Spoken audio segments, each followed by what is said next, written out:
All right. Welcome to our first video or introduction to section 7-2.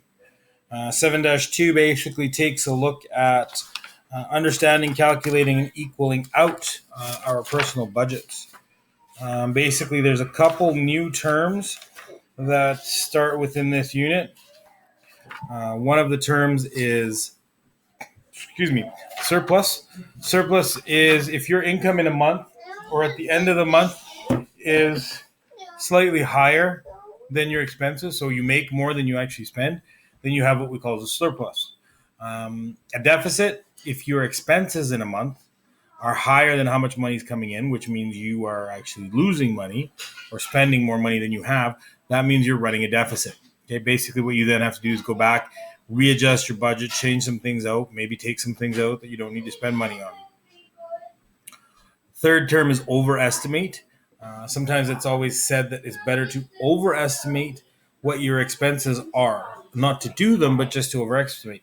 So, for example, if I eat out at McDonald's once a month, let's say that I should plan or I should leave money aside in case I eat out 3 times a month. If I don't eat out the 3 times a month and I only eat out the one, I save that extra, we'll say $20. Okay.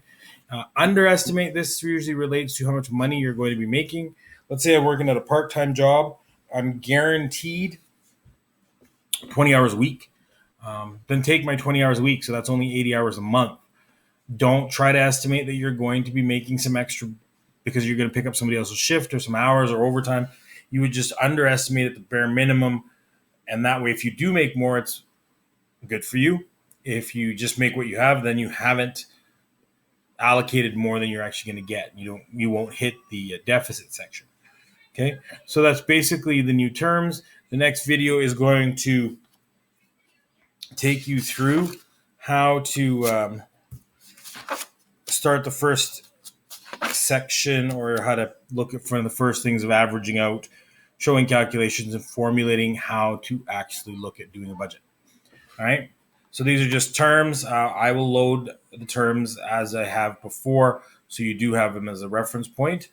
So don't worry about that or having to pause the video and everything else to copy out the terms. You'll have a copy.